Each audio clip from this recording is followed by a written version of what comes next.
Hi guys, I'm Rebecca Smith, Coach Rebecca here with Complete Performance Coaching, and I'm excited today to talk about some of the hardest parts about parenting an athlete. And I know we talk a lot about parents just because when you're dealing with young athletes, one of the most important things that affects the young athlete's sport career is their support squad. That's their coach, that's their parents, that's their teammates. So today this is going to be all for the parent. So those of you who are just athletes, you don't have to tune out necessarily because we will still be talking about flow, but this is going to be all about how to effectively support your adolescent athlete through their inevitable ups and downs.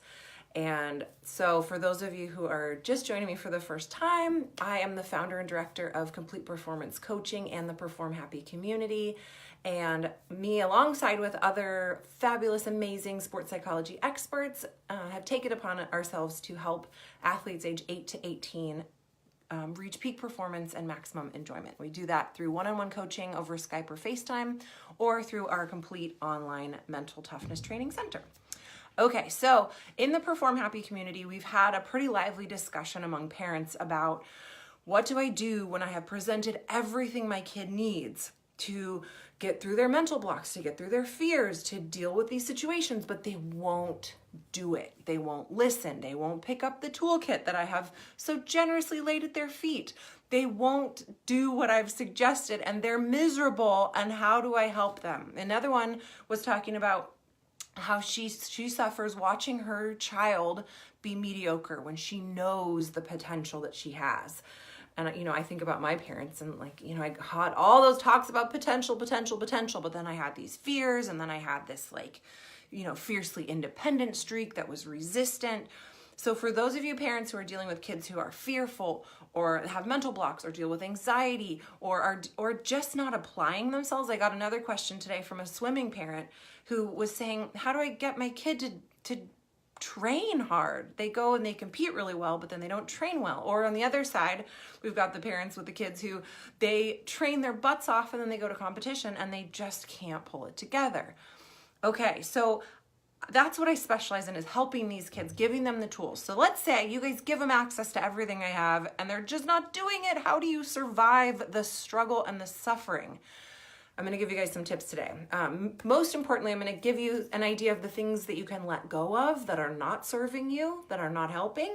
And then I'll tell you what you can do instead that will actually give you a chance at some peace in your life while parenting an adolescent athlete. Okay. So the first thing that came to mind when I was thinking about how to address this topic was flow. Flow is something that I teach all my athletes, and it's this moment where all of your skills come together, your mental and your physical. Your challenge is just hard enough that it really stretches you. You rise to the occasion, it comes through, everything clicks into place, and you absolutely let your training shine through. Okay, so for you parents out there, have you ever had a flow moment in parenting where it's a challenging situation, you are having to be pushed to your absolute max, and somehow your intuition takes over, you super ninja it, and all of a sudden everything's cool. Your kid's cool, you kind of said the right thing. Maybe it wasn't something you typically do, you went outside the box. I had a moment like this yesterday where my 3-year-old was screaming about me jamming her into her car seat because she was screaming in the parking lot. New baby, not screaming, strangely enough, but the 3-year-old was screaming. I put her in, her underwear's crooked, and she's freaking out. And so for 10 minutes of a drive, she's freaking out about, I get out of the car, Mom. I don't want you. You're a bad mom. My underwear's crooked, crying, screaming. And then I just repeated back to her, you want me to get out of the car? And she's like, yeah. There's a red car over there. And she had diffused it. I was like, oh my gosh, I wanted to just ignore her and punish her and blah, blah. And then Ollie was like, okay, why don't I just let her know I hear what she's talking about? And she's like, okay, good. Now we can move on. Those moments, that's pretty much our performance. For us parents who are no longer athletes, a lot of us probably were athletes, but we're performing all the time. So let's find our flow, by using those same skills that I'm teaching: mindfulness, awareness, intention. If I set an intention to be respectful to my child, to help her to be heard, to be her buddy, to connect with her before I try to get her to conform to what I want. That's what really makes a difference, is that connection and being the kind of parent that she wants to try to cooperate with, meaning work together, not just be compliant to what I want her to do.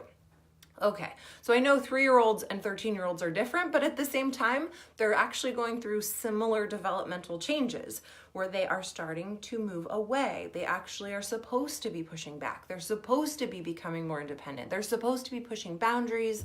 They're supposed to be resisting us. That is their developmental task. So the first thing we can do, whether you have a 3-year-old or a 13-year-old or a 30-year-old, is just know resistance is normal. You are not doing anything wrong. If your adolescent is pushing back against you, you are not doing anything wrong. It is not personal. It is not something that you need to feel like you're failing if your kid is giving you hell. Okay, so that's first. Good. We're okay then. So if you're used to this, wonderful little 8-year-old who was so compliant and sweet and would just do anything you ask them to do, you give them a workbook, they complete it, they go get A's, they go and get all their good grades and good scores.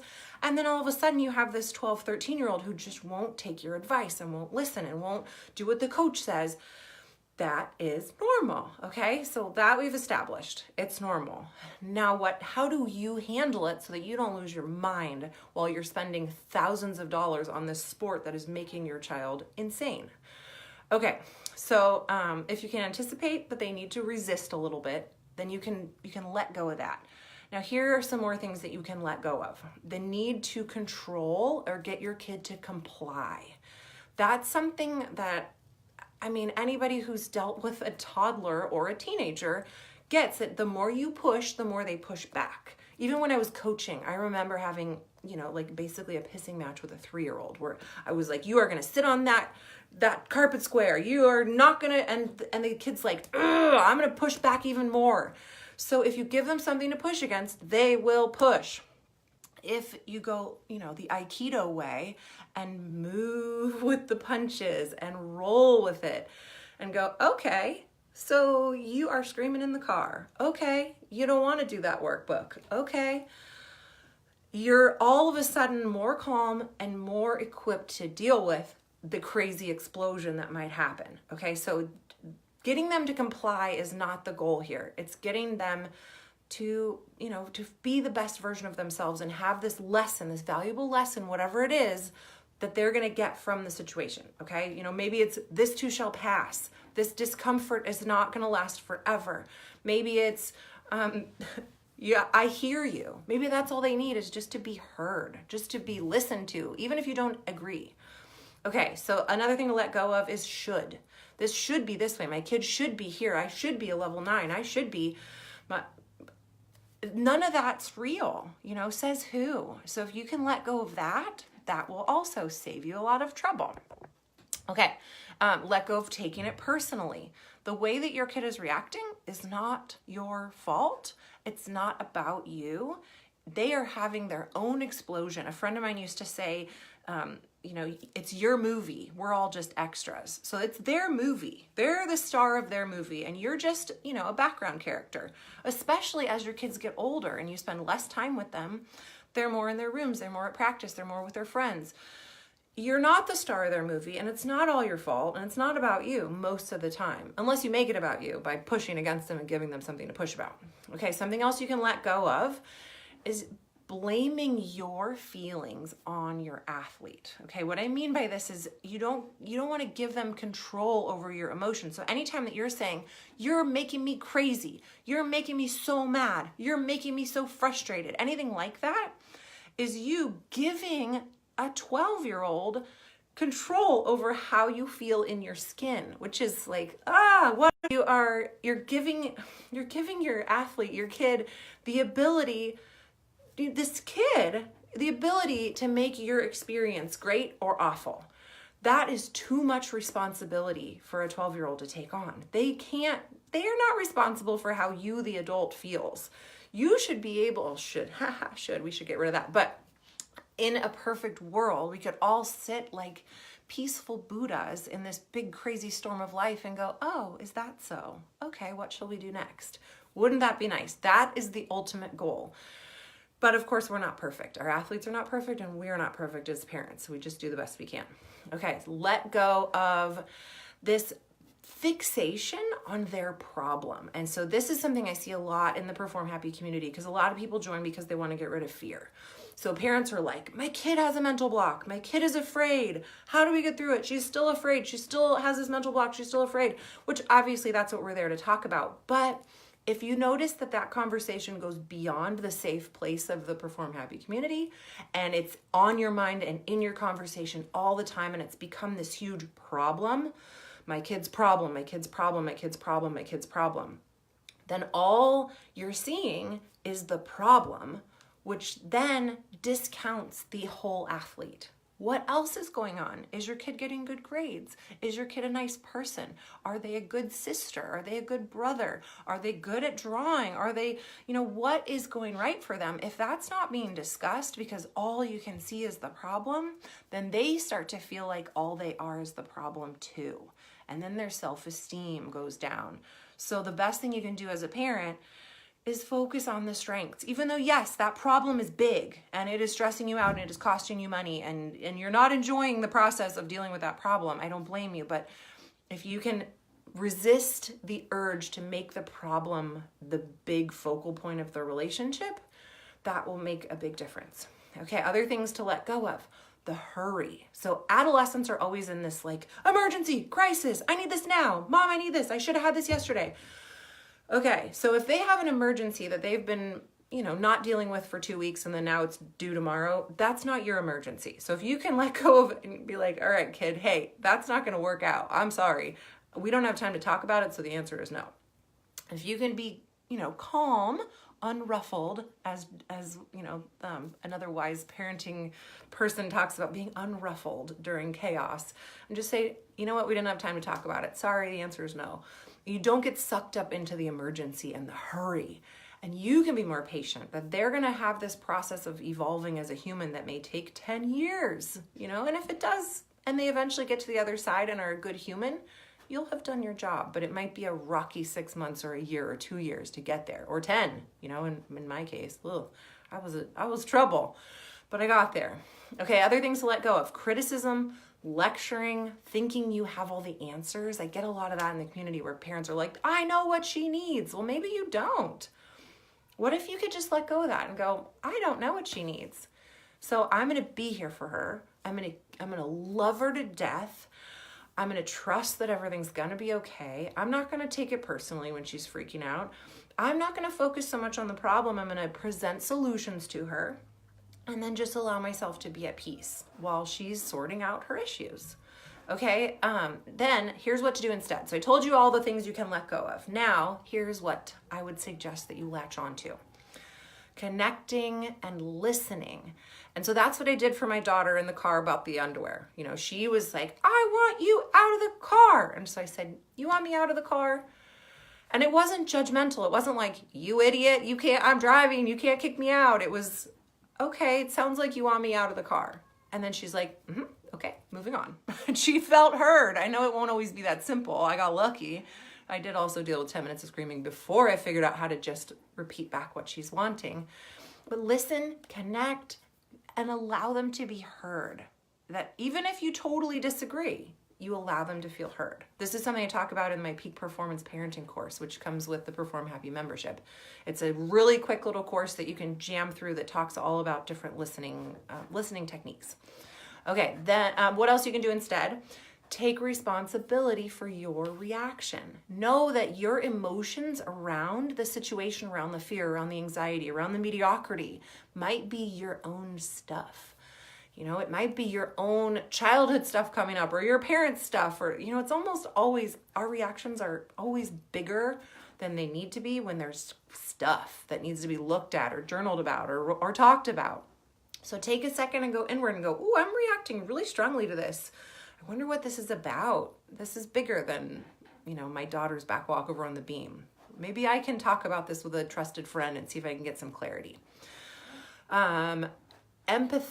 Think about yourself at 12. What would you have wanted? Would you have wanted your parent to say, you need to figure this out or we're quitting? Or would you have wanted your parent to say, talk to me. Let's talk about what's going on. How can I support you? What do you need from me? You don't want to quit? Okay, we're not going to quit. We'll work through this together. Or, I'm sick of spending all this money traveling. If you can't get it together, we are done. Put yourself in their shoes and think about, the way that affects self-esteem. If somebody was saying that to you, and of course, we feel heated because it's expensive and it's tiring and you don't want to watch your baby on this emotional roller coaster. But if they don't want to quit, it's worth listening to why, and supporting them, because otherwise, if you make a selfish decision out of an emotion that you're blaming them for, they might hate you for years because you made them quit the thing that they loved, that they were actually really good at, except for that one thing. Okay, other things that you could do: parent them with love, approval, and positivity as your guides. So if you are not coming from a place of positivity and approval, check yourself. And I know it's hard when those situations when your kid is just frustrating the heck out of you because they're resisting and they're pushing or they're avoiding or they're not listening, they're not doing. Positivity, love, and approval. You can make that your mantra. How can I find that? Because that is what will build your self-esteem, your child's self-esteem, and your own, really. And the thing about kids is that the way that they perceive themselves directly affects the way they act and behave. So if they perceive themselves as a problem, who's costing their parents money, who can't get it together, who's broken and damaged and upsetting everybody, and who's in charge of their parents' financial situation and emotions, oh my gosh, they're gonna crumble. They're not gonna be able to pull themselves up and go, okay, I'm gonna push through this discomfort, because they're so uncomfortable anyway, just living in this situation, that they're not going to be able to summon what they need to start taking those baby steps through the fear. So do them a favor. Be the comfy place. Don't be the tough love. They've got enough tough love going on in their own heads, I guarantee you. Okay, respect their privacy. Pay good attention. Be present. Be available, but give them their privacy. If they don't want to talk, don't make them talk. If they want space, give them space, but then be available if they want to come to you. Respect their concerns. Don't roll your eyes and say, oh, that again? Oh my gosh, are we still dealing with this? If she is upset or he is upset, acknowledge it. Don't belittle them. Acknowledge it and go, you're upset about this. Yeah, that is upsetting. Empathize. Repeat it back. Don't try to solve it. Don't act like you know everything. I don't know what's going to be the best thing, but I am with you. What do you think we should do? And then a couple final words, we'll wrap up. Don't worry about managing your teenager. Your job is to manage your own emotions and to model the way that you would like for them to behave. Calm, peaceful, patient, loving, tolerant of people, accepting of situations. That's how you want to behave. And then finally, just know that good parents who have good kids, their good kids make bad decisions sometimes because they're in this process of pushing back and learning how to individuate themselves. So if your kid is just being a full-on jerk, it doesn't mean you're a bad parent or that they're a bad kid. It just means they're making a bad decision, which eventually, if you've allowed yourself to remain neutral and present and connected, you can help them talk through and learn, and you can help them figure out, hey, that didn't work. Let's learn from that to become a better human. All right, parents, you guys have the hardest job out there. Dealing with these tough situations, the best possible thing you can do is just love them. Let them have their struggle and really check yourself and your own emotions to make sure that you're not putting your stuff on them. And if they haven't said they want to quit and you want to quit because your emotions are flaring, that's something for you to talk with us in the community. Get that worked out on your own. What is this really about? And then focus on all the good things, every possible good thing, all the progress. That is what we want to put our magnifying glass on, away from the problem. The problem is no longer the center of discussion. It's just, it's just an extra in her movie, okay? It's just another extra. All right, you guys. Aw, Renee's asking if I'm enjoying my new baby. I am. She's so easy. Babies are easy. They just sleep and eat and sleep and eat. babies are great. It's these toddlers and teenagers that like really push us to our limits. But you guys keep working on your mindfulness, keep working on your focus, keep being positive, and we will find our flow as parents and as athletes all together. All right, I'll see you guys soon. Thanks for joining me.